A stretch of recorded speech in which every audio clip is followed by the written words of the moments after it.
This show is going to be a little bit of chatting about music appreciation with a very lightweight format. I am someone who spends a lot of his free time watching YouTube, and I like music commentary channels because they help me to discover new music. Well, on that happy note, let's talk about the downward spiral, which is also a happy journey about totally not dying. My way to rank music is a little weird, as you can see. It's mezzanine. It's not mezzanine, you know, like the gringos say. Okay, pretentious opinion number 2, Kid A. Sounds great. It's your typical beep boop boop boop depression album, but it's so good, you know.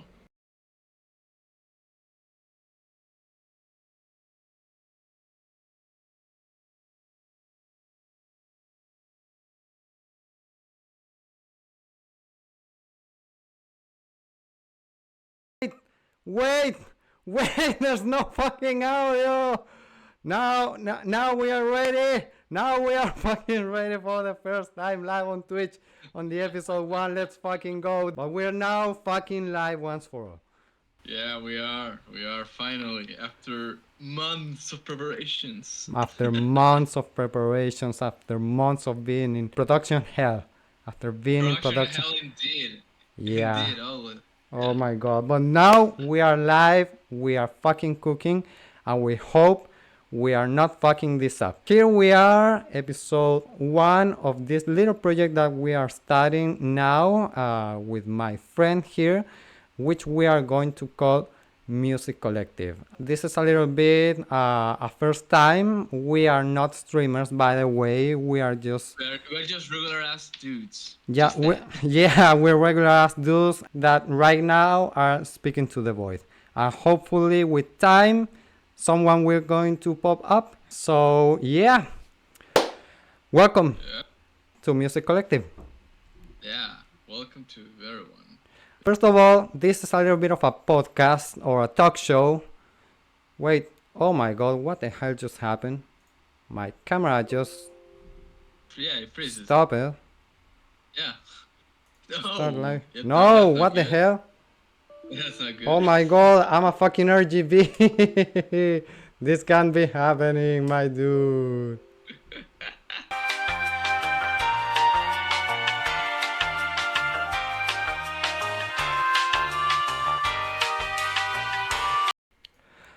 My brother in Christ, I don't know what the fuck just happened, but now I look a little more like crap. It is what it is. Lesson learned. I guess I need to buy me another cable for my camera, which I have a really good camera, as you can see in the first images before I became a fucking RGB. Well, let's jump right into it, okay? Okay, let's jump into it. As we were saying, it's a little bit of a talk show. Me and my friend Keno are just two dudes who are very passionate about listening to music.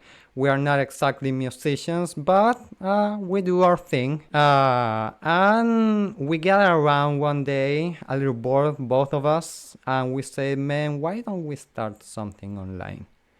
And thankfully you say yes, my dude. Yeah, I was just, like, I'm bored, you were bored, let's just talk about music and see if everyone listens to it, you know? Like, we have a lot of contrarian opinions that needs to be heard. Yeah, we have a lot of shit opinions to throw away on the internet, so we're going to first of all introduce ourselves in this little presentation we have. Our little humble beginnings with a PowerPoint presentation.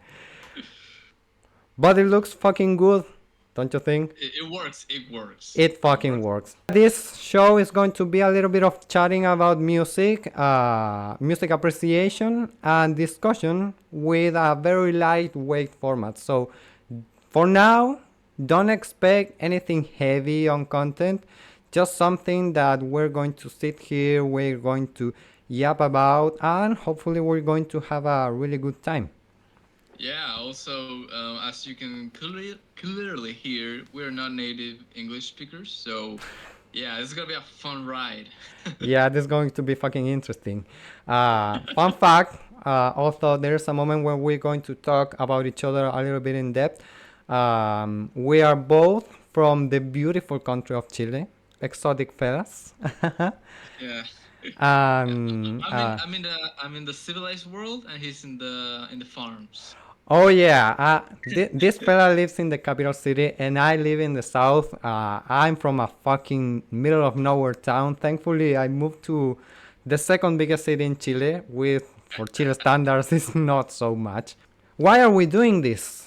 One of the things that motivated me and Keno to do this is mostly to discover and learn about music from both of us, because we both have very similar music taste. However, we have our contrast. Like, Yeah. as you're going to see it later when we talk about our favorite albums for this first episode. But we are very similar, but we have our differences. Yeah, we have like differences in the sense of we like albums from the same artist, but not the same record. Like you're gonna clearly see that when like in a few slides. Yeah, and we also have a bit of our wrong opinions on each other.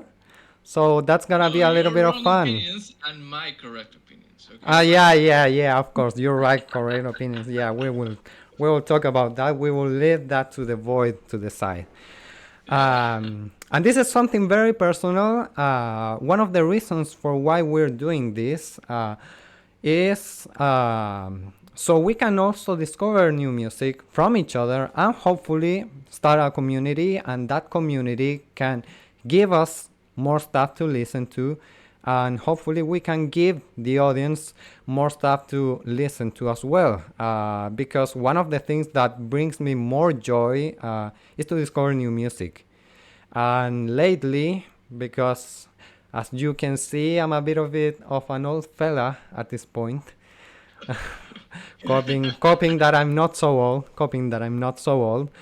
I've been feeling a bit stagnated when it comes to discovering new music. So that is giving me a bit of an anxiety. So I want to change that by starting this project, and hopefully the audience that may grow here is going to tell me what new music I can discover. Yeah. In contrast, like I am a few years younger, only a few.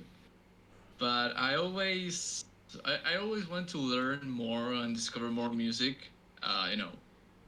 Alex knows that. I ask him recommendations every time I am for a long trip or something. But now, like, I want to share these awful opinions to the world.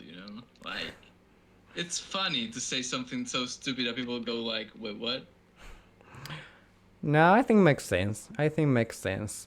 You know, if anyone has been in forums from the early 2010s of the internet, the old internet, as some people may say, they totally get it. You know, Yeah, it's a really engaging experience when you start learning from some other people and you start to increase the size of your personal music library. You know, it's very gratifying. So that's one of the things we look for, and hopefully you can get that from us as well. yeah, yeah. I completely agree with that. Like in every Yeah. sense of, yeah. Okay, so let's set some expectations about Oh, this we have to little change that. project. We have to change Um, the GMT. Yeah, we're going yeah. to be Now literally having we are a different time zone GMT change because last our week. government tries to control our lives by fucking up the times here in the country. Yeah, time zone, man. Like this is awful because we were supposed to do this stream like 2 weeks ago before the time zone change, and now we completely messed up that. Oh, god damn it. Yeah, but it wouldn't be funny without the scarf. So the scarf is your friend, especially when you start streaming. Uh, okay, so what are the expectations? What people can see from us? Not so deep dive on albums, artists, genres, and hopefully as well years in music. You know, we're going to try to dedicate episodes to a certain thematic, some specific content that we want to talk about in a specific date, on a specific episode. I mean, um, but we are going to figure it out. Behind the scenes, we've been talking about what type of projects we can do so we can make this interesting. We are, of course, going to have conversation on current music releases because that's also one of the things that bring us new music is what's dropping lately. Yeah, basically, yeah. There are two with question marks, charts. It's kind of a cheap content, but they're fun to do. They're fun to watch. So there could And they're be fun to that. make. Yeah, charts on artists, charts on years in music. We're going to figure it out that with time. And with a lot of question marks, we have reviews. Because I want to set this clear, I doubt we're going to go heavy on review a music album or stuff. Personal opinion, then you can fight me back a little bit, you know. But music Right. is not something you can easily objectify. I'm not against people who make album reviews. I'm not against people who give number to albums. I think they are pretty good reference. But at the end of the day, music is not an object. Music is just music, bro. So that's why the Yeah. format we're choosing. Yeah, like speak for yourself, buddy. Um, no, but I agree Oof. with reviews. Like sometimes you just put words to something so abstract that doesn't make sense at the point. Sometimes, you know. So yeah.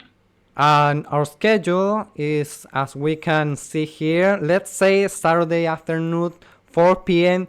Chile time, which is going to change from summer to winter. Okay. And we're going to do this every 2 weeks. For now, that is going to be our plan. So we're streaming today, this Saturday. Next Saturday, there's not going to be any stream. And hopefully, there's going to be a stream the Saturday after that. And hopefully, I'm going to fix this fucking camera. Yeah. Yeah. Or I can grab a decent microphone because this is a crappy microphone. This. Well, uh, it is. These are our humble beginnings. We're going to Yeah. react to this a year later if this project goes on, and we can laugh and cringe together. Yeah. Yeah, it's the first episode, man. Like, Yeah, come on. Mistakes are allowed. Mistakes are allowed. yeah, they're allowed. Yeah. Yeah, so before we start to talk about our taste, we're going to talk about each other. Who the fuck are we? And we're going to dedicate this space to talk about maybe our favorite artists, the Genres. we enjoy, the current artists that we look for, we root for. And I've been yapping a lot, so Keno, take the word for me for the Oh, beginning. okay. Who the hell am I? Well, hello. My name is not Keno. It's a nickname, but I stuck with that nickname since I was a little kid. So deal with it. Um, I take it. I'm 25 basically, and well, I really like music. I played the bass, the drums. I was a part of a lot of bands, stuff like that, and well, I'm really into discovering new music. I used to do music reviews a long time ago when I was in school. So yeah, I didn't agree with Alex at the beginning of that because I used to do that. But yeah, I'm someone who likes to listen and discover to new music because that's something fun to do. Even if it's going outside of your zone of comfort, you know, Hmm. your comfort zone, basically. Yeah, I Take get it it. away, Alex. A little bit about myself. My name is Alex. My nickname is Alex as well. Well, kind of like Keno, I had my projects in the past. I've been going through different nicknames, which to avoid any doxing and avoid all the cringe, we're just going for Alex for now. I'm 30 years old. I'm a little bit of a busy man, but I want to dedicate some of the time to, as I say, do this project because I really love music. Music is one of the things I got into when I was very young, when I was studying. It is very productive distraction and is one of the things that has given me a bit of a personality, you know. When I was young, I couldn't engage with any nerd hobbies or any normie hobbies. So instead, I went through movies for a time, which is not like my main thing at this point, and now I'm really stuck with music. What else can I say? Let me tell you a little bit about my favorite artists and my favorite genres.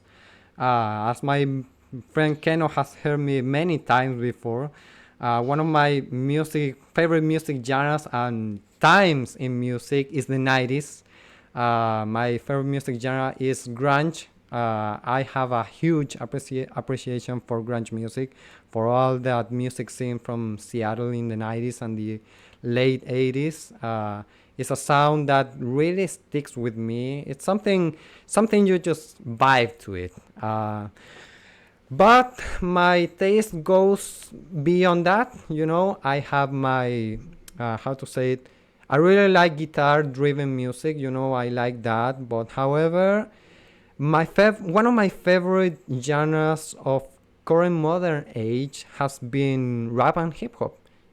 I've been getting a lot into that, and I think we are living into rap and hip hop revolution as much as in the 90s, 80s, and 70s. Rock was dominating the music scene. I really, really, really love how rap has been progressing and dominating the music scene today. In fact, one of my favorite artists currently right now is Kendrick Lamar. I can say, my friend Ken is moving his head. He's denying like, bro, but Kendrick was only relevant when Good Kid, Mad City dropped, and then my boat just fell off. No, You know, I, no, I, yeah. I disagree. But I have my wrong opinions with K Dot. I'm going to reveal that in the future.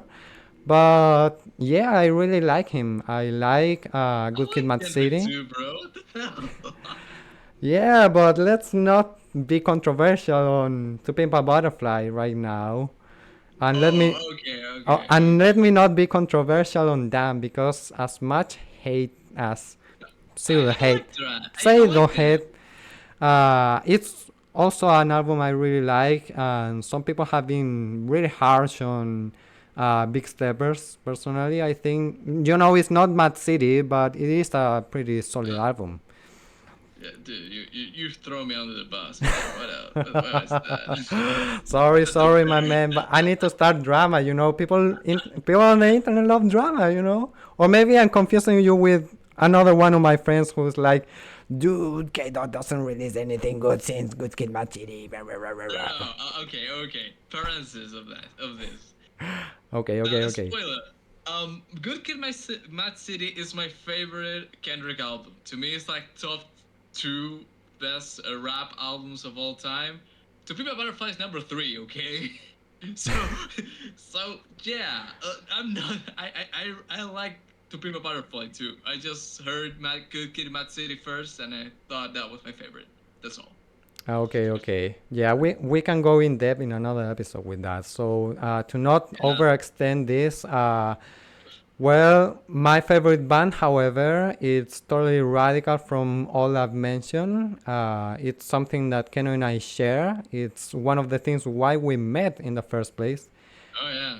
Two which years ago. Yeah. is which is Nine Inch Nails. Nine Inch Nails and everything Trent Reznor is my favorite genres. Is one of my favorite bands, artists, and you can say it's one of my favorite genres as well. Yeah, basically that's the music of fucking industrial, like the Yeah. good industrial, to be honest. Yeah, I actually really love industrial music as well. Well, I got into the scene because of Trent Reznor. I also really love electronic music, as we're going to see in a little bit more, when we start to talk about our favorite albums. And that's me in a vacuum. Of course, there's going to be a big spectrum of more stuff, but, if I have to sum myself up, it's with all of that. Yeah, my boy. So, what about your favorite genres and artists? Well, my favorite, I have a really, to me, there's two types of music that I really enjoy broadly. Like guitar-driven stuff and those 90 samples from hip hop, man. Like Mm, I'm talking like the like I'm talking basically the production of like Illmatic because it's so goddamn good. Oh my god, that album's so good. But the guitar driven sound is something that is so it's just so unique and at the same time so broad that it works. Just that, you know? Yeah. It's a vibe at the end of the day. Yeah, exactly. Let's now move on to the part that's gonna cause a little bit more of yapping, because that's ourselves, that's a little bit us in a vacuum.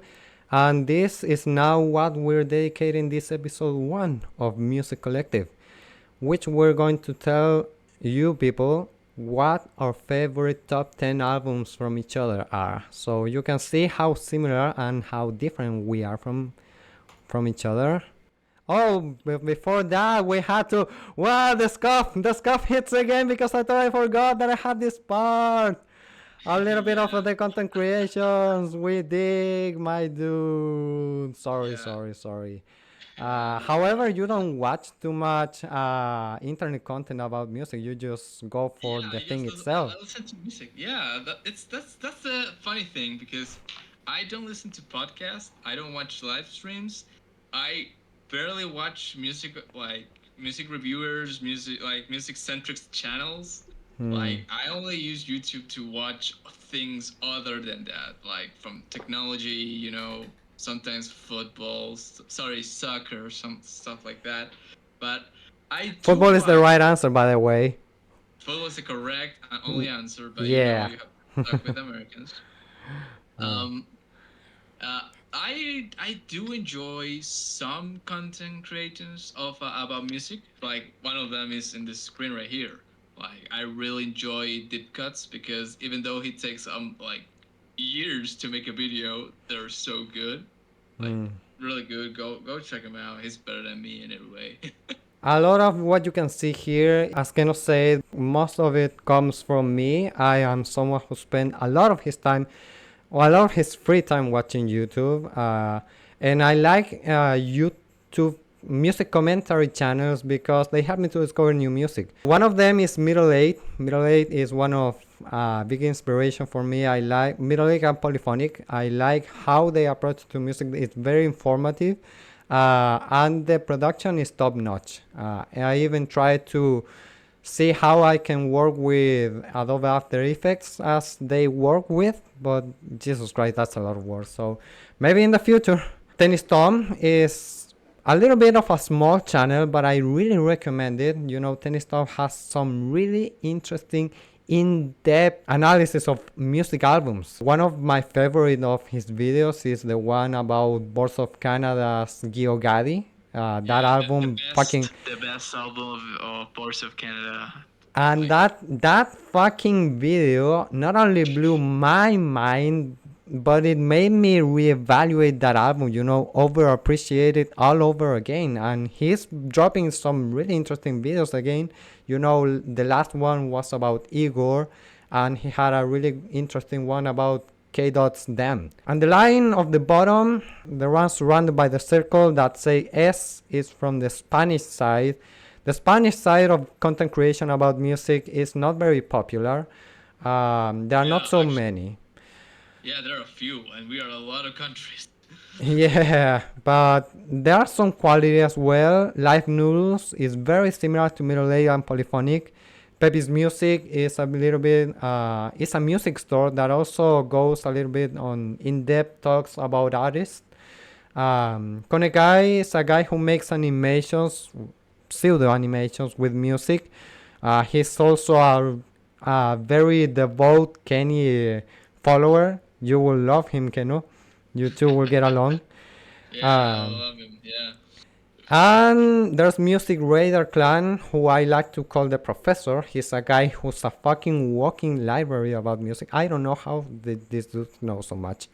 But he may be a little boring to watch. But if you play it as background sound as a podcast, he's the fucking goat. You know, he just knows so much. So I really appreciate him as well. As I said before, I don't watch much YouTube. Like, university, like I'm a student, so I don't have that much free time anymore, like I used to. But But yeah, it's gonna get worse. it's gonna get worse. But I was gonna get paid. But look, buddy, I live, so you're going to live. Trust me, Yeah, it's gonna be okay in the end. yeah. Now we're in the good part. Now we're at the fucking juicy part. You know, we're going to dedicate this to go back and forth on our top 10 albums. Before going, however, I want to say every time I try to make a top 10 albums of my favorite albums, you know, I try to do this every year, and it's been in constant change, you know. Some things go up, some things go down. So maybe in the next year these are not going to be exactly the same, but at this point I can say that the first five, they won't move, at least to me. But music is a thing that goes back and forth, you know. So at this moment, you know, if I have to pick up my 10, are the ones that you're seeing right here, right now. Yeah, I remember helping you making this top 100 Yeah, albums. yeah, it's different from the first version that I show you. Yeah, that's why. Like, I But don't you have. made me change my mind because I saw, okay, if you're going to add this thing, then I can rebrand thing, and I can add this other thing. But yeah, this is each other. Who wants to start first? You take it away, Alex. All I'll right, just this one. I'm going to start a little bit. My number one, you know, this one at this point is never going to move. I am is part of the music genre, one of my favorite music genres, one of my favorite artists, which is Above by Matt Season. Some people may know it, some people don't. And this is a little bit of a controversial pick because it's not many people's favorite. I've seen. Maybe here in South America it's quite popular, but not so much, you know, on the North Hemisphere. Mad Season is a side project from Lane Staley, the only side project that Lane Staley had, with members Yeah, from Pearl Jam, from Screaming Trees, and the bass player who I don't remember which band I was. didn't remember either. I'm gonna be honest with you. We remember the important ones. Now, Yeah, all artists from the grunge scene are people who I appreciate a lot. And Matt Season has his own personal flavor to me. Not only it's the only side project that Lane Staley did, but also it's a one where these four fellas met at rehab. So it's a little bit of a reflective album, and it also sounds very moody, very different from the heavy riffs and rock grunge albums that you have in that period, in that time. You know, it's a little more mellow, but also quite heavy. It's got the riffs, it's got that Pearl Jam solo, and it's got that Lane Staley screaming that we all love and miss. yeah, yeah. It's a good album. I remember liking it a lot when I was like a teenager and just getting into grunge. It's a great record. It's Mm. like the most straightforward grunge album, I would say. Like it's like if you don't want to get into grunge, if you want to get into grunge but don't want to listen to Nirvana, this is the pick for me. Like to as an enter point for the genre. Yeah, it's good. It's its own mood, personally. Yeah. Mm. It's my turn. Yeah, take it. You're number one. Okay. My favorite album, basically of all time, the most impressive album I have ever heard in my life is this one. The blue album over there. That's called "Since I Left You" by the Australian band The Avalanches. That album is full of samples. It's made of samples. It drains of samples. It's just a sample after sample of just the most random ass stuff from Sinbad stand-up comedy to the Beastie Boys to Australian TV from the 90s. Like it's all over the place. It's just so beautiful. It has so many turntables. It's just the epitome of like a good summer for me. It's great.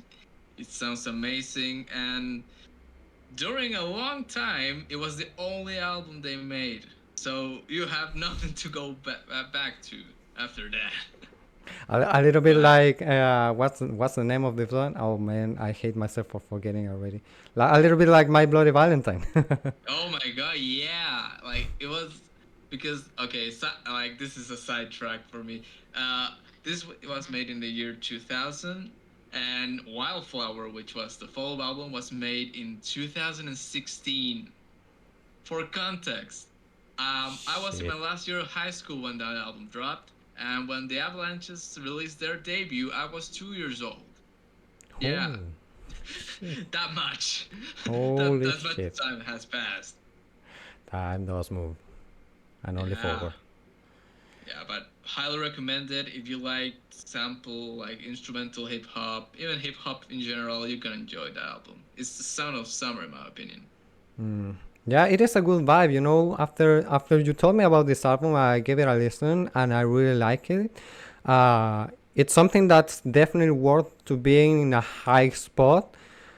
Sadly, or not sadly, this is very individual, but you're gonna see I have a personal pick also that it's sample based music. We're gonna go in depth about that later. But yeah, I also really love sample music. Sampling is something that was inevitable in music. There are some people who, especially people who really love rock music, that are like heavy into say, oh no, but sampling is kind of like cheating and you're taking music from other artists. Blah, blah, blah, blah, blah. I totally disagree. It's the evolution of It's music. Yeah, it's a new way of seeing music, dude. It's like the most meta thing ever. It's music made out of music. Exactly. That I couldn't say it better. I couldn't say it better. Yeah. Yeah. Okay. Now the number two, The which is number two, funny. and we have a little bit of a similarities. However, they're both the correct opinion. Yeah. Our favorite artists, mutually share Nine Inch Nails, and I'm a little bit of a the Fragile type of person. The Fragile is my favorite album by Nine Inch Nails, followed by the Downward Spiral. But I like this one the most. You can say a little bit because more equals better, but not Yeah, exactly. it's a double album, so yeah, I It, give you it, that. I'll give you it's that. fucking fat, man. One of the things I suffer thinking about the Fragile is that it's impossible to make a deluxe anniversary edition about this album because it's already a lot. Even though I wish that Trent Reznor will make something like that about this album, but We dude, have the Aviations one. We have yeah, that. yeah. So it's not only the amount of tracks, it's not only because it's a double record. I think that the sound of the Fragile is more vast, more experimental in a way, because the Downward Spiral is experimental, but very heavy into the electronic industrial and also very straightforward. As Trent Reznor said itself, the Fragile is many pieces that don't go together, but when you actually put it in the album, it's a beautiful mess. And to being a little poetic about it, it's a little bit of like life. It's a beautiful mess, and I also love how it takes different instruments.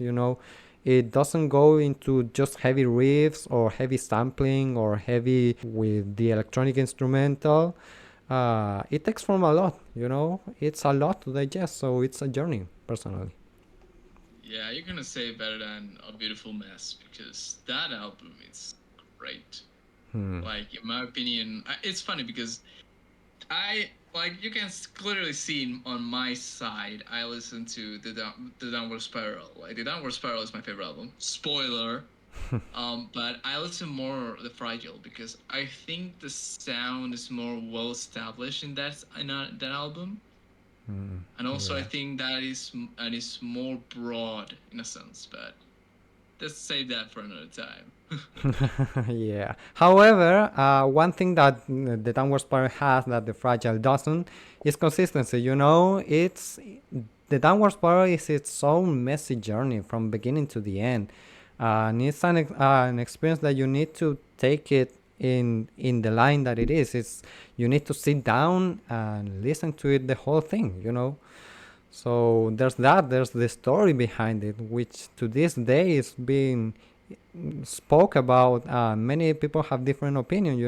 Is it about drug addiction? Is it about depression? Is it about a man trying to go into suicide? It's quite its own monster. Yeah. Hmm. Yeah. Well, on that happy note, let's talk about the downward spiral, which is also a happy journey about totally not dying. Okay, kidding aside, it's a great album. Like, yeah, it has Closer, which is the most normie ass Nine Inch Nails song ever. Next to Head Like a Hole, which is also a normie ass song. Hmm. But it has like that distinct Nine Inch Nail sound. It has the industrial sound. That album can be the fucking summary of how industrial should sound like Hmm. at all, because it features heavy guitars, heavy synths, heavy bass, heavy drums, heavy everything basically. Anger, angst, all of those things, and it ends with "Hurt Man," which is like the best song Trent Reznor ever wrote, and it's the best Johnny Cash song ever made. Yeah, that's true. Take it away, man. Okay, my number three, Soundgarden, Super Unknown. Super Unknown is grunge wherever you look it at, so it's the most grunge, and it's my favorite grunge album despite the number one.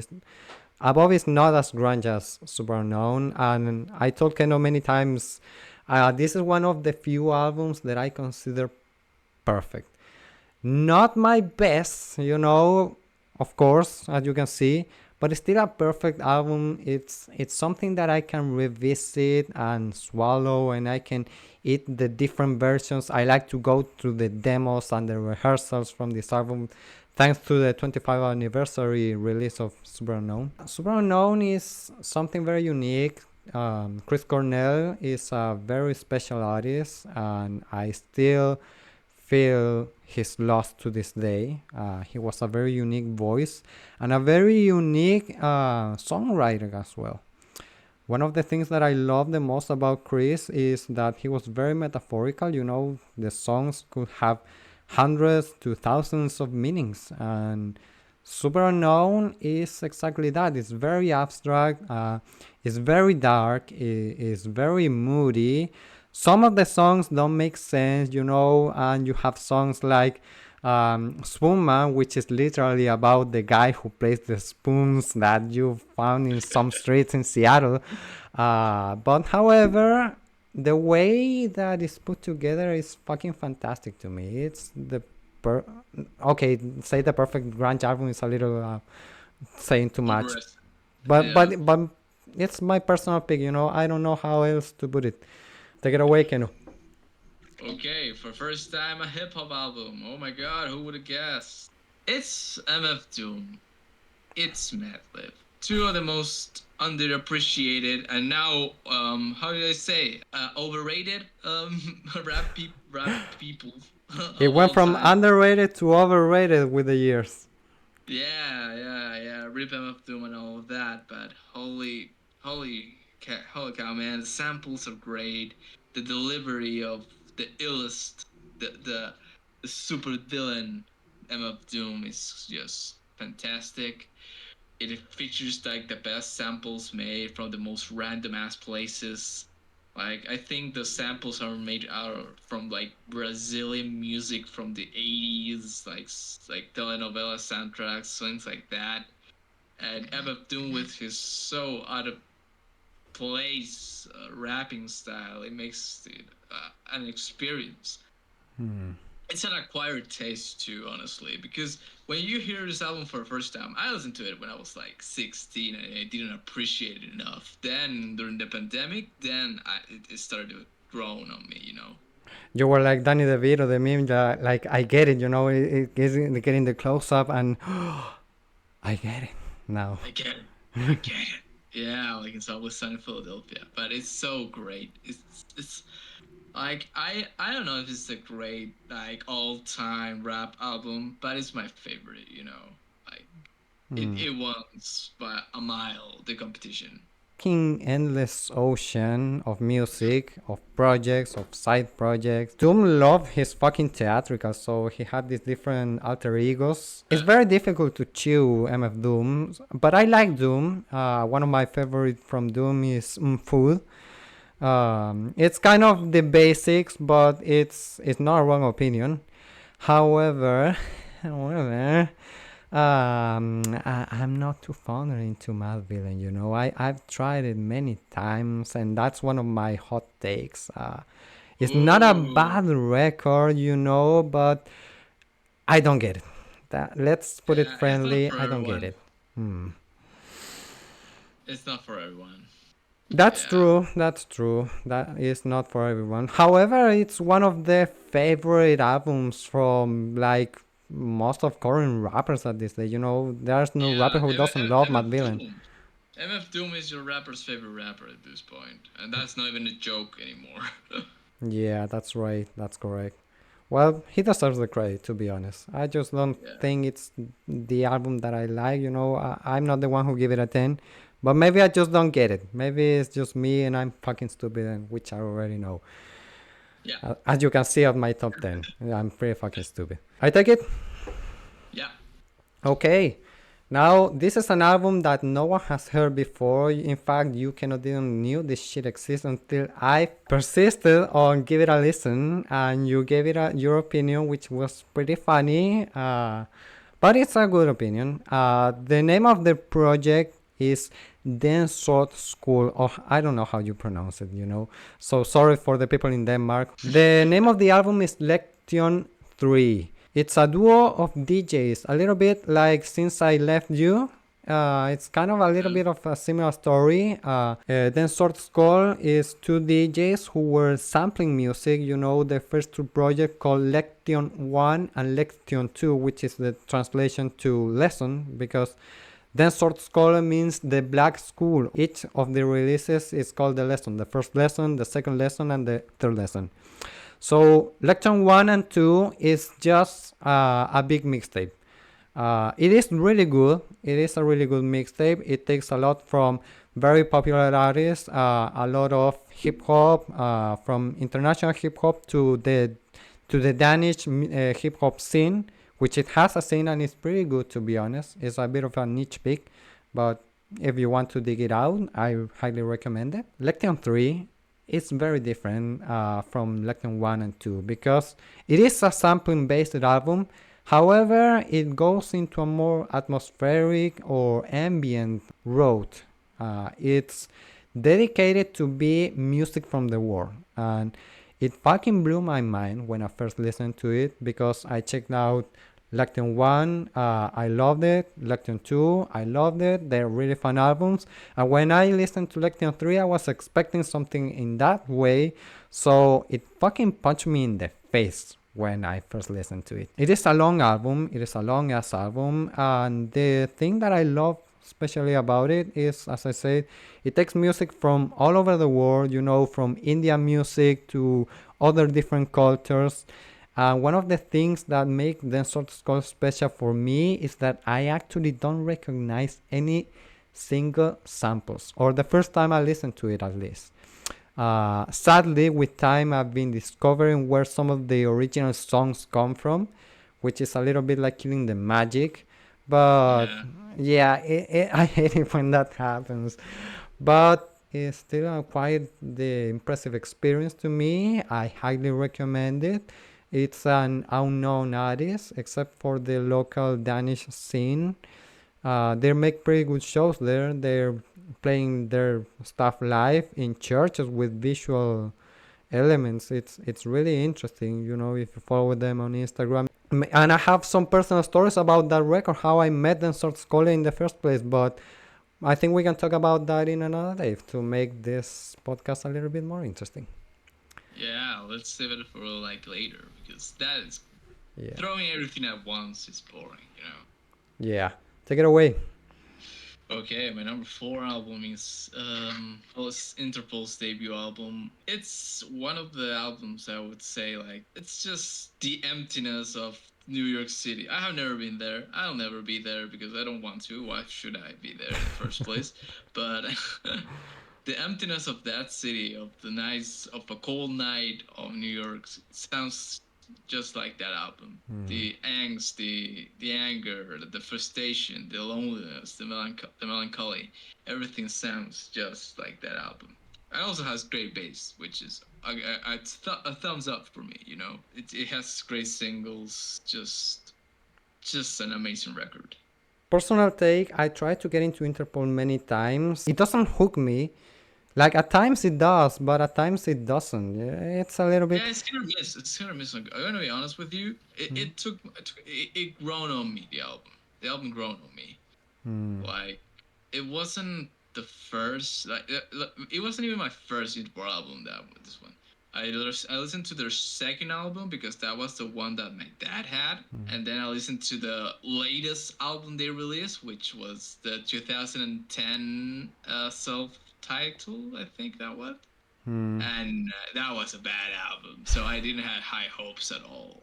And I listened to this, and it was like, "Holy shit, this is good." Take it away, Alex. Okay, my other pick is another album that I find perfect from beginning to end, even more perfect than Super Unknown. It's my way to rank music is a little weird, as you can see. Mezzanine by Massive Attack. And I know that's the pronunciation. Finally learned it. It's mezzanine. It's not mezzanine, like the gringos say. Mezzanine. It's Mezzanine. mezzanine, yeah. Oh. At least from where I was, so I'm going to take that font. Font is trust me, bro. But I saw it somewhere else.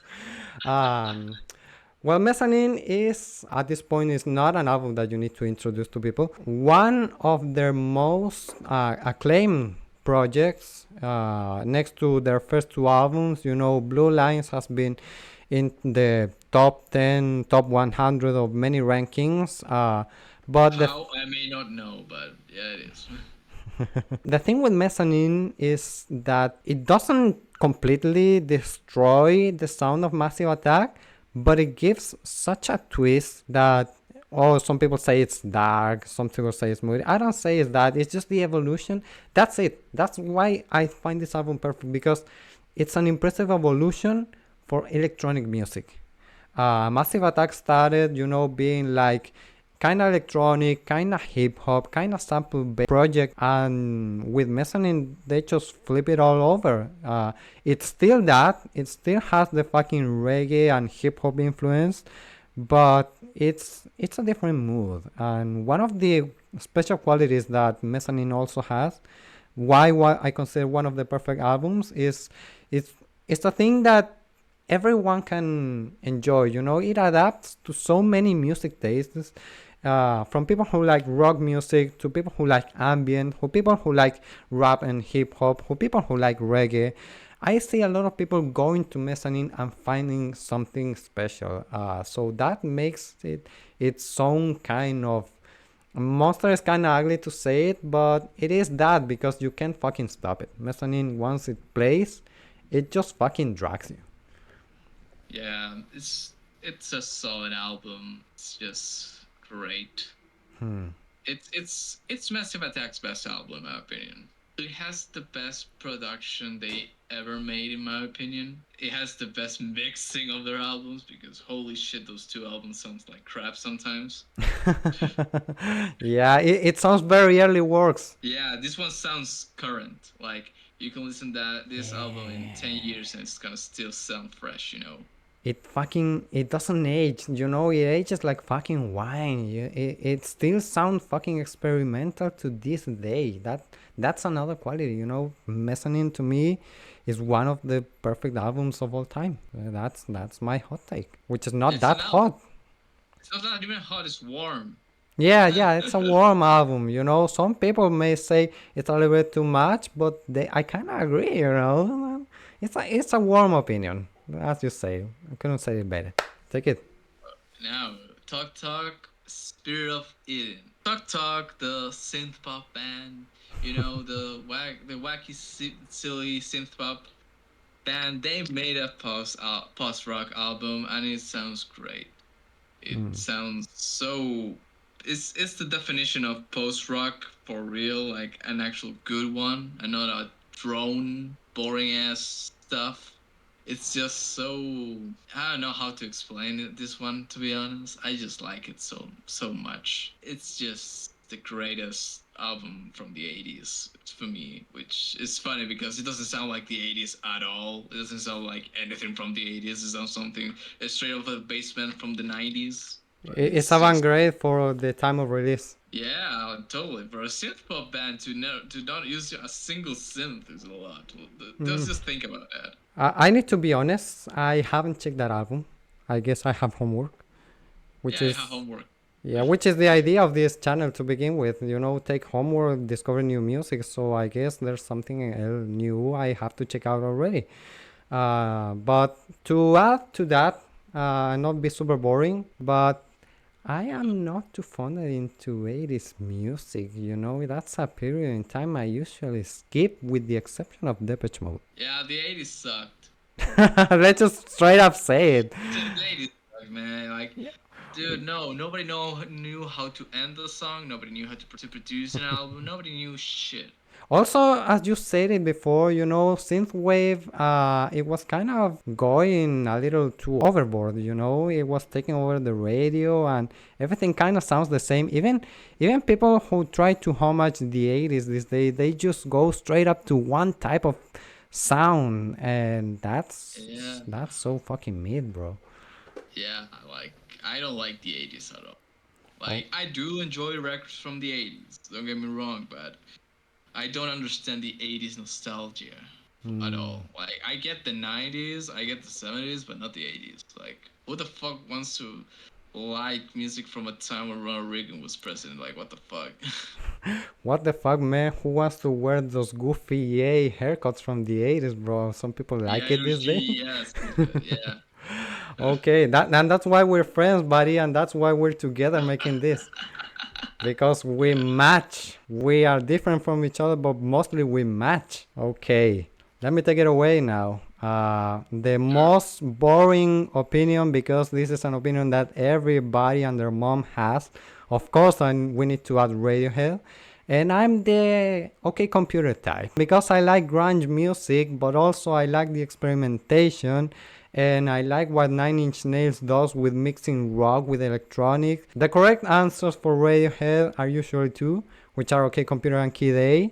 And I'm the Yeah. OK Computer type of guy because, well, Kid A is a fucking splendid album, but it's a little too electronic in the way that I think it doesn't mix two words together. So I go for OK Computer, and I also love the themes of OK Computer, which are still relevant to this day. And I disagree with people who say that this album is not aging too well in this modern age. I think Who the hell says that? I heard someone say it. I think I heard the fucking Melon say it. Yeah, I have opinions on the Melon, but we're not going to stress ourselves right now. OK Computer is still relevant as to this day. I'm a bit of a sucker for special editions, and the OK Computer. The okay, not okay, that one? Yeah, but I'm talking about the good packaging, not the 2 disc. I'm talking about the one with the cassette and those The demos. one with the tape. The one with the tape, exactly. I think. Oh my god, no. Yeah, bro. Even the fact that it got leaked on the internet, I think OK Computer has so many layers that we're discovering to this day that still make it one of the most relevant rock albums at the time. So yeah, I think OK Computer deserves all of the credit. OK Computer is great. It has great songs. It has this. It's the sound of disconformity, I would say. But it's not my favorite. You can clearly see that in the right side, you know. Yeah, But it's a great album. It's one of the few albums I would say it's a 5 out of 5, but it doesn't feature in this top 10 because it happens to be 10 albums that, in my opinion, are better. Just that. Every song is good. Even Feeder Happier is. Even Feeder Happier. It has meaning. It has meaning. And it needs to be there. It needs to be there. Yeah, I love I fucking love text to speech voice. Yeah, let's go. As if we don't have enough of that, especially in our modern times. That's why Uh, OK Computer is still relevant, buddy. They yeah, knew, Radiohead knew that we were going to be filled with text to speech. yeah, they knew of Skibidi Toilet too, bruh. Yeah, they knew about the AI takeover. Yeah. Okay, on a complete unrelated note, Pink Moon by Nick Drake. This is the saddest album I ever heard in my life, and I have heard Substance Stevens, man. That's a take. Holy shit, that album is great. It's just an acoustic guitar and some whiny dude from London.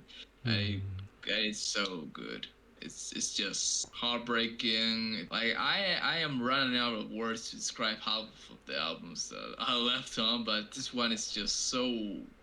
It's the bare bones of music, and it sounds so good. I can't add or remove anything from what you say. Sometimes just one artist, one guitar, and a lot of emotions. It's all you need, and that album is living proof of that. You know, it's a very artistic expression, I would say. Something that comes from your heart, put into an album. And that has a lot of weight. Okay, Yeah. so my next one is R.E.M's Automatic for the People. This is an album and a band that I used to not like when I was younger. Like when I was starting to get into music, I used to avoid this album a little bit because I was just a teenager, and as any good teenager, you try to avoid the things that your parents like. Oh my god. And my dad was fucking obsessed with Everybody Hurts, and he will sing that song. And the fact is, we're from South America, and our parents don't speak English, so you know how you can imagine how he tried to sing that song. They mimic the melody more. Yeah, it's just the melody, Yeah. melody and some sounds that were coming out of his mouth. To give him credit, he has a pretty chill voice to sing. It's just that it frustrated me that there were no words while he was singing. So that's a little bit of a background. However, I started to get into music, like really get into music, and I went back one day to Automatic for the People, especially when I was reading, because I'm a guy who loves 90s and grunge, and of course Nirvana and Kurt Cobain, and I was reading about Kurt Cobain, and I knew that one of possibly the last album he listened to was Automatic for the People, and Has Everybody Heard? So I kind of hooked up into that story. I gave the album the opportunity it deserved, and holy shit, it deserved the fucking opportunity. Automatic is very unique. R.E.M. by itself is the fucking goat of rock with pop music all together. It's a fantastic blend. The trajectory they went through, it's almost untouchable. Automatic is very distinctive, you know, for the time. Its sound is so mellow and nostalgic, but also very optimistic. It's a blend of emotions. And nowadays I can add an extra emotion with it, which is, well, I don't connect much with music with my mom and my dad, except for R.E.M. So that really elevates Automatic for the People. And one thing I told Keno many times off camera is that if R.E.M. by some crazy ass timeline will be releasing music today, if this album will drop today, it will be as good, as relevant as it did in the fucking 90s. It may not reach fucking Billboard, but it will definitely be on the fucking charts of the people on the internet. It will be as well appreciated as it is today. So Automatic for the People, it's just fucking great. Yeah, like it's not my favorite R.E.M. album. That has to be Murmur, in my opinion, because I'm more of a jangle pop guy than a mellowy guy. But Automatic for the People is just so good too. Like aside from Everybody Hurts, which is a song that everybody knows, Night Swimming, man, that song is beautiful. There are in fact three songs, sorry. There are in fact some of the songs that least people know about this album, which are personally one of my favorite, which is the line that goes with right after the instrumental, there's Sweetness Follow, the one with the long name, I'm sorry for not remember it. Yeah. And Ignorland, you know, I love to listen to the transition of those three songs. They really are a fucking roller coaster. Personal No, opinion. it's a great album. It's just that I'm more of a. It sounds like an evolution, Mm. like from the band for the band, you know, because the year before they released like the album with Happy Shiny People or something like that. Out of time. Shiny They Happy released People. out of time. Yeah. Yeah, it's that album. Yeah, Mm. they released that album, and this one doesn't sound alike to that. No, not at all. And then they released a Monster. It's like a thing in between is the oddity on all the Yeah, REM because catalog. yeah, because Monster sounds like what REM is supposed to do. You know, Hmm. it's weird. Yeah, but that one is it's an odd but good album. So yeah, I respect it. I respect putting it in there. Thank you. Take it Yeah. away. Okay, pretentious opinion number two, Kid. It was a coin toss, you know. It was either Kid or OK Computer. And funnily enough, I put Kid when I was a teenager and never looked back. It was basically a coin toss. Like I had done that so many times for music opinions. Like if like I'm undecided, I just take a coin, flip it, and say, "Oh no, okay, it's Destiny's will to say what is better and what not." I did that for my favorite song, but that's a completely different story. Um, but yeah, Kid A sounds great. It's your typical beep boop boop boop depression album, but it's so good, you know. It has, like Alex said, it's basically if you have the roles reversed instead of rock with electronic, this is electronic with rock. It has the samples too. It has that opera sample. I think it's Tech. I think great bass riffs, great guitar riffs, great synths, all of that. It sounds so empty, and it has motion picture soundtrack, which is one of the saddest songs of all time. What's not to enjoy? You know? Yeah. It's so meta. You say, Kid A has samples. This dude fucking sample their own instruments. They fucking created their own samples. That's how meta it is. So yeah, Kid A is not exactly a wrong opinion. It deserves the credit that it has. Like I Yeah. say, it's kind of like choosing for 92 between the Downward Spiral and the Fragile. With Radiohead, you have to choose between OK Computer and Kid A. So both are really solid, and both are a landmark in their fucking timeline when they were released. Yeah, there's nothing to add to it. It's just sometimes bands just release two bangers, you know, and you have to choose one of them. Now take it away with an album that I cannot stand for the love of Christ. Oh my god, yeah, I love to Just be a kidding, pain in just your kidding. ass, my dude. I just say that because a reason, but just go ahead. Yeah, we will take the controversial opinions for another stream, I do, for another episode. Yeah. There's two, first fucking progressive or rock or metal representation. The second album, Anima, or however you pronounce it, I'm really sorry. I like this album because it's the in between of the. I don't want to sound pretentious. I don't want to be one of those, but between the deep, I guess, tool and the raw tool, it's a little bit of an in a limbo. Yeah. I really like it. I like Undertale for sounding kind of grungy and heavy and 90s.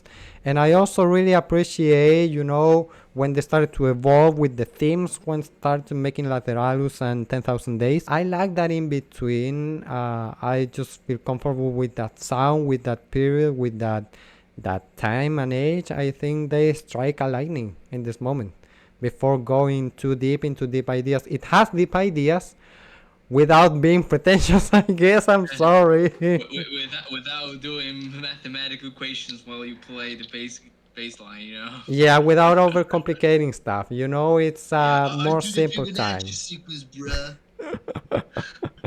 Sorry, bro. Music is music at the end of the day. That's one of the Yeah. themes of Music Collective. But yeah, that's it. I personally, that's my favorite Tool album. It's a pretty solid album.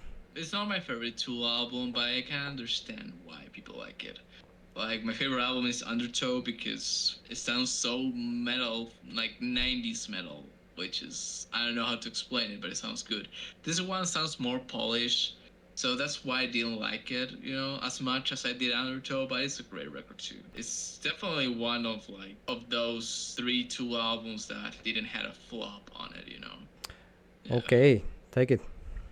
Okay, now I'm kind of cheating, technically. Oh, don't cheat with Kinda. this one because you saw my the first version of the top 10. Then I saw you added this album, and I said, okay, if this guy is going to add this album, then I have the right to change this one for this other one. So no Yeah. pulling back today. No, no, no. I'm kind of cheating on something else. All right, Okay, okay. I listen to. this album is technically a reinterpretation of Mm, old songs.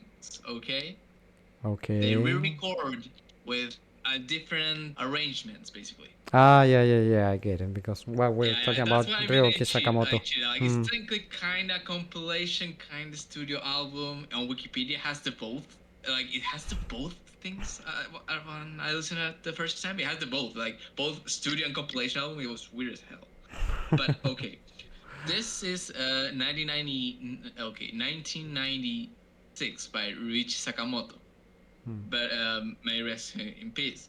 He was a Japanese keyboard player, composer, a lot of things. Basically, like the sound of electronic music wouldn't be as big if it wasn't for him. He also was really good friends with Baby Bowie, so that's a Oh, plus on my that book. that is a big plus. May rest in peace, both of Yeah, them. they acted on the same film, in a film together. Oh, It you was you're weird as deep into fuck. the Bowie lore. I have a confession to make, a little tangent, but I Yeah. think I need to go to Bowie school because that's a big Yeah. ocean. Yeah, I have a book. I read a book about Bowie. That's how deep I'm in that. But okay, going back to Richie Sakamoto, this album is basically a compilation of rearrangements of his old songs from the 80s and 70s. Okay, Okay. but instead of being on synths and wacky sounds and all of that, they are stripped to, I think it's just a viola, a violin, and a keyboard, like a piano, a classical piano. And it's Mm. a rearrangement of those songs, and they sound beautiful. They sound classy. They sound so perfect that it was just a great soundtrack when everything went wrong in my life. Ooh, I It totally get has it. the beauty of simplicity with in the hands of three guys who know how to play their instruments. You need to listen to it while it rains. It's beautiful. I highly recommend it. Confession time. I haven't listened to it after you send me your top tens to make this collage. But from what I checked, it's something that I will totally like. I am into ambient music, and I am It's very into, ambient.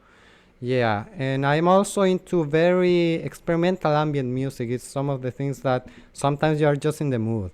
But I can add to that you putting that album is one of the reasons why I included something that made a little bit of a change from the first version of this top 10 you see right now, because I wanted to add some hip hop and rap representation. As I said, I really love rap and hip hop, especially in this modern age. I had Mad City, but I moved Mad City for something else, which we will talk Yeah. about because it's the last album over there and some people may never heard of it. So it's something that I'm excited about. So Okay. let's go forward. Let me take it away.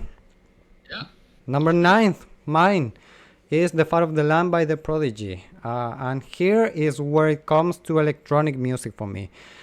Because The Fat of the Land is just heavy punching electronic. It's fully electronic, highly sampled, but it also sounds fucking rock and metal as hard. And it's fucking punk as shit. It blew my Yeah. mind when I listened to this, and it was my introduction to electronic when I was at a very young age. Because I was, like many, a teenage angsty boy who would listen to rock music, listen to Metallica, and one of my favorite bands at the time were Green Day and Korn, from all of things. Really specific. So let's just Very say. specific. I was one of those kids. And then one day I tried with the Prodigy. I think I'm not sure if I was Breathe or Smack That Bitch Up. I was like, holy shit, electronic music can be this heavy. So I went in, and yeah, that this album is a fucking ride to this day. The best The Prodigy album, period. I think the other first two are really good, are very, how to say it, fundamental for the rave scene in the UK.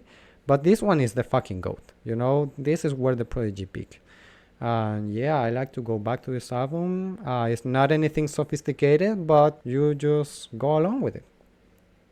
Okay, yeah, it's a great, like, it's hard hitting techno, in my opinion. It's a great, it's just a pumped album, you know? Like, it gives you energy. It's an album that you have to basically, it's for like an intense purpose, you know? You need to be intense in order to get the album. You can be sad and listen to this, you know. Yeah, yeah, it's not Apex Twin Loser, okay?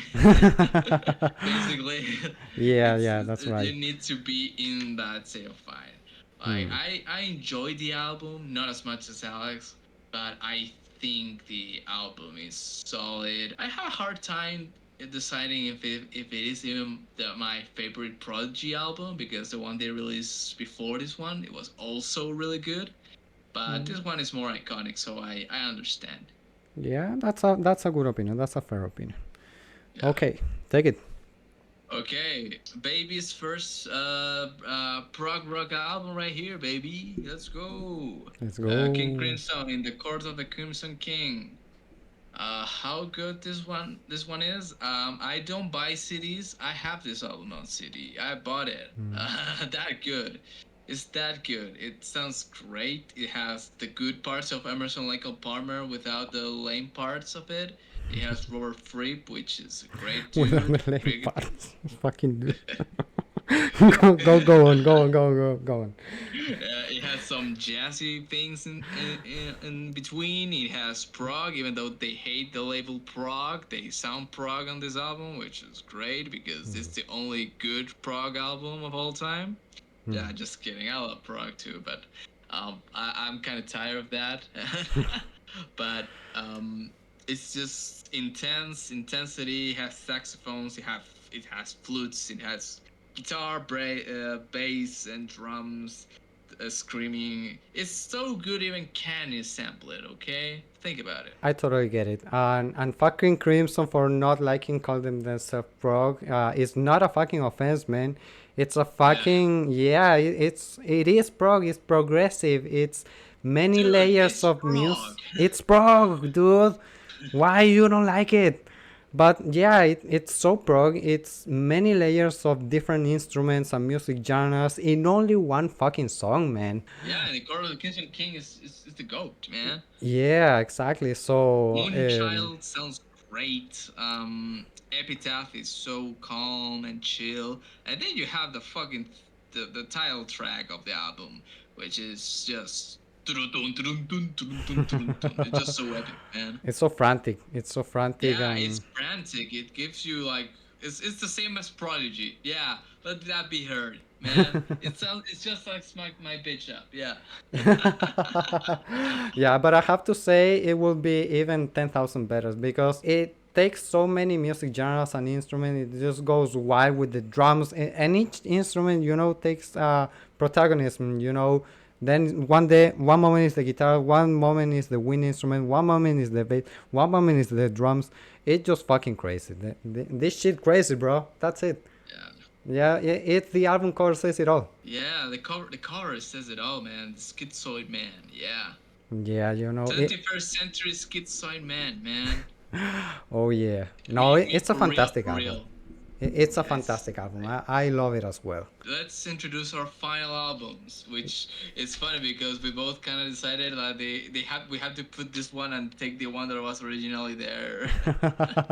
Yeah. At first, I had, as I said, Good Kid, Mad City here because I really wanted to add some rap, some hip hop. I was between that or Ready to Die. Is one of my other favorite rap albums. It's a little bit of a general pick, but it's a good one in the end. Yeah. But I saw you include Ryuichi Sakamoto, Yeah. in your tops, and that's when I changed my mind. And if this dude is going to have this album in his top tens, then I need to include fucking Time Machines, because Time Machines is an album that fucking obsesses me. You know, I go to that album and I just fucking trip, and I let that album fucking take over my mind, my body, and take me into fucking astral projection of some kind. Context. What the fuck is Time Machines? Time Machines is album by the band Coil, which some people who are heavy into industrial music know who Coil is. Those who are casuals, well, Coil is a project by two artists. One of the artists, to not go into names right now, is one of the founding members of Throbbing Gristle, and Throbbing Gristle is considered the father of industrial music, and one of the most, I'm not gonna say brutal, but one of the most interesting and unapologetic musical projects in itself, because they will go into noise and have these visual spectacles that were just very not safe for work, to put it friendly for the Twitch people. Yeah, this is a project that was made by Coil. Coil had a whole discography before this album, but this is very distinctive. In fact, it was going to be a separate project from the name Coil in itself. It's a drone album. It's a Yeah. drone ambient album that has 4 long ass songs, each one over 10 minutes, and it's a binaural experience. Oh my god, binaural 3D sounds to increase your intelligence mixtape. But no, it's not that type of YouTube videos. It's very moody, it's very atmospheric. When you listen to it, you can say it's a little like the BGM of a horror movie that you're living at that moment. That's the mood that I feel when I listen to it. As I said, it is an binaural experience. It goes on from side to side. It really actually has that effect of the time goes by and you don't know if the time that just went by was 10 hours or 5 minutes when you listen to it. It's not an album for the average people. It is quite boring in a way, but personally I really like it. It's very experimental, it's just a mood, and it's something to treat. Yeah, I don't recommend listening to this album while you drive. Yeah, Man, that's a good point.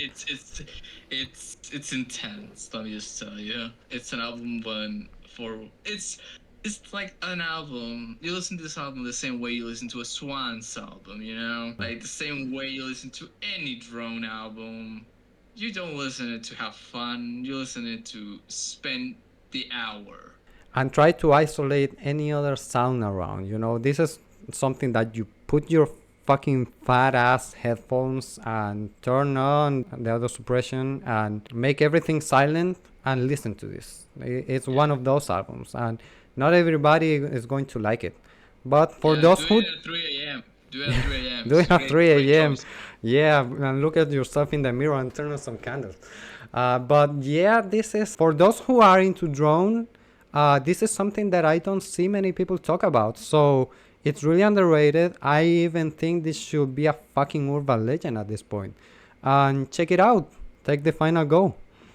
Okay, from an underrated album to an album that I would say is over plastered in every wall on every jazz forum ever. I love Supreme by John Coltrane. Why do I put this album here? Well, originally it was going to be the soundtrack of a film, but I decided, you know what? We're missing jazz here. So I put this jazz album because I'm a jazz enthusiast, I would say. I'm not an expert in jazz. I'm not Piero Scaruffi or whatever his name is. I'm not that guy. I'm just a guy who likes to listen to music. And this was the first album while I was a teenager that I listened to it and was like, what the fuck is happening, man? Like, why does it sound like this? This is not mellow jazz. What the hell? It's This is crazy. not a sentimental mood, you know? Yeah.